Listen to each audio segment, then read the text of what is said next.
Peter Sweden here. In Sweden we have a political party which is a feminist party.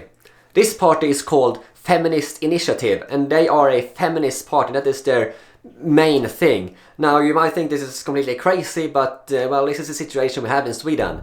Let me tell a little bit about this party because there's some interesting stuff going on here. So this party was founded by a woman called Gudrun Schyman. She used to be a politician in Swedish parliament for a communist party.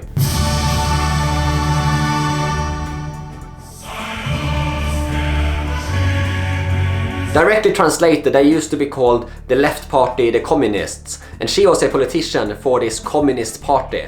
Now they were very sympathetic towards the Soviet Union back in the 80s and so on, and she was in parliament. Now after the Soviet Union fell, it wasn't that popular anymore to be called the communist, so they changed the name to just the left party.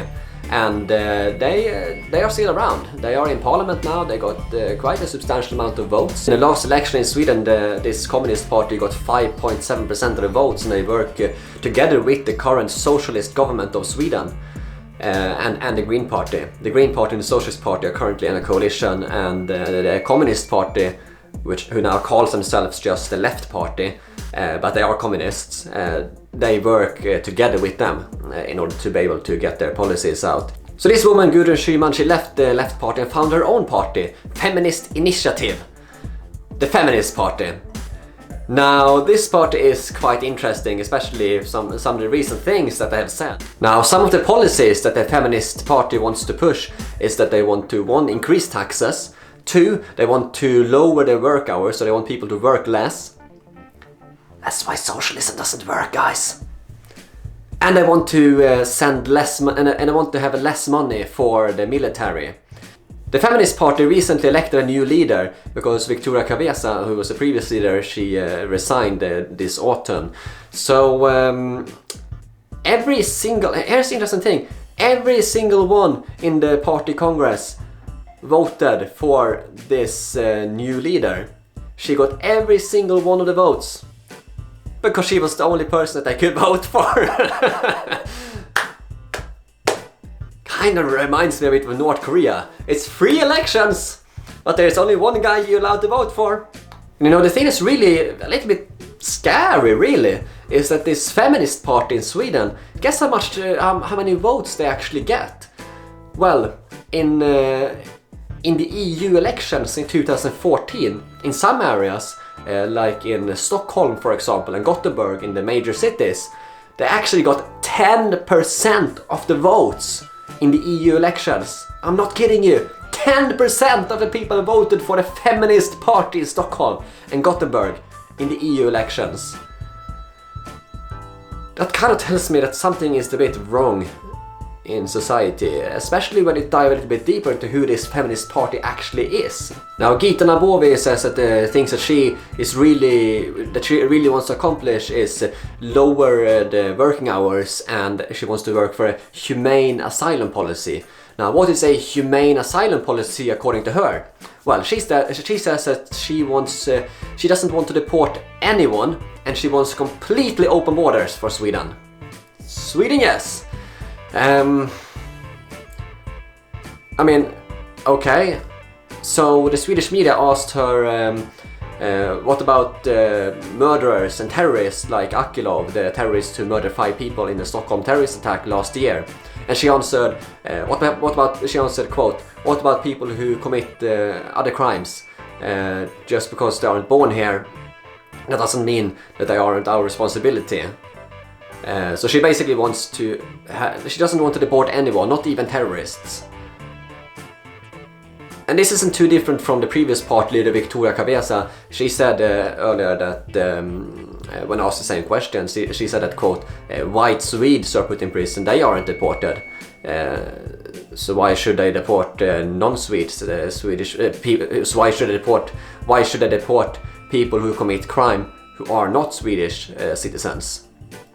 Because Swedish citizens, they are not deported, but people who are not Swedish citizens, therefore they shouldn't be deported either.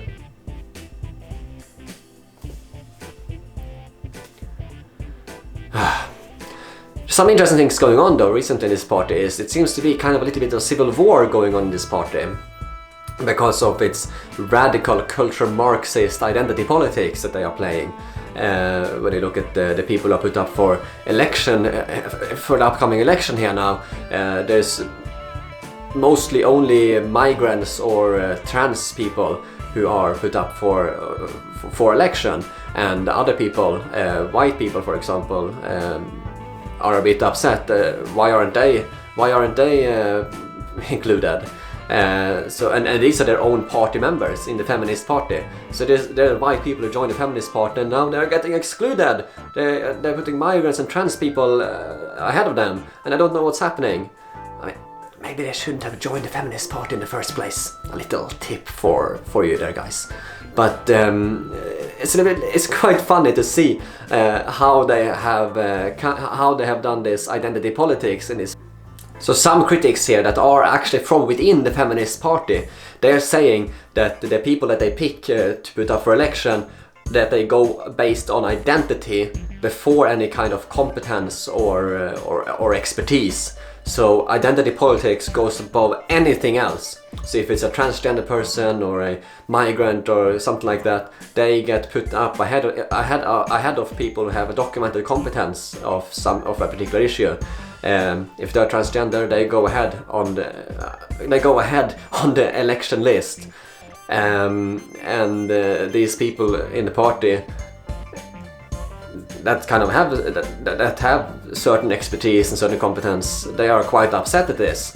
Let's have a look at who came up with this election list for this party. Well, it's a anti-racist and feminist think tank called Interfem who devised the election list for the feminist party. Guess what their response is? Guess what their response is to these accusations about identity politics going on?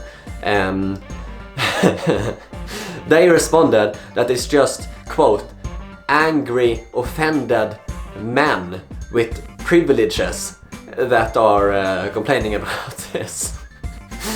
So here you have white men who are feminist allies join the feminist party to help the feminist cause, and they're getting pushed out from their own party because they're not good enough anymore. No, now they have to go identity politics and have transgenders, migrants, and you name it. They all based on identity politics before any kind of documented competence or expertise in certain issues. So now these people that have helped build the party up, they're now getting pushed out. Maybe they shouldn't have joined the feminist party in the first place, huh? Oh boy, I mean, really, why are we even talking about this? Feminist party, identity politics, it's all just jumbo mumbo. I mean, in a serious society, this shouldn't have been an issue. I mean, come on. You know, speaking of feminist Sweden, the Swedish government is already call themselves a. Speaking of feminism, the Swedish government, which currently consists of the Green Party and the Socialist Party, they already call themselves feminist. I believe they might be the first feminist government in the world. And it's not going too well. You know, the rape crisis has seen a ridiculous increase in Sweden the last years. I mean, the last 10 years has seen a 34% increase in rapes in Sweden. And it's so bad now that 1 in 8 Swedish women will sadly be raped during her lifetime. I mean, it's insane. They don't really care about women. I mean, I just read in the news the other day, a 15-year-old girl in Sweden was forcibly married away to an adult man. And guess what Sweden does? Well, the social services rightly took the child away from her husband. But guess what they did? They put her into foster home. And guess who her foster carer is? None other than her husband! What kind of clown world am I living in? The Swedish government takes, and guess what this means? This means that this husband is now getting paid taxpayers' money to take care of his wife. So he's basically getting paid taxpayers' money to live with his underage wife. He's basically getting paid taxpayers' money for being a pedophile. That's what's happening in Sweden. Sounds very progressive, sounds very feminist and caring about women's rights to me. Nah. No. It's a joke. What do you think, guys? Leave a comment below. Make sure to hit the like button to help give this video more views, because more likes, that means more views. And make sure to share this all over social media, Facebook, Twitter. Make sure to follow me on Facebook and Twitter as well to get notifications and updates. And make sure to subscribe as well if you haven't done so already.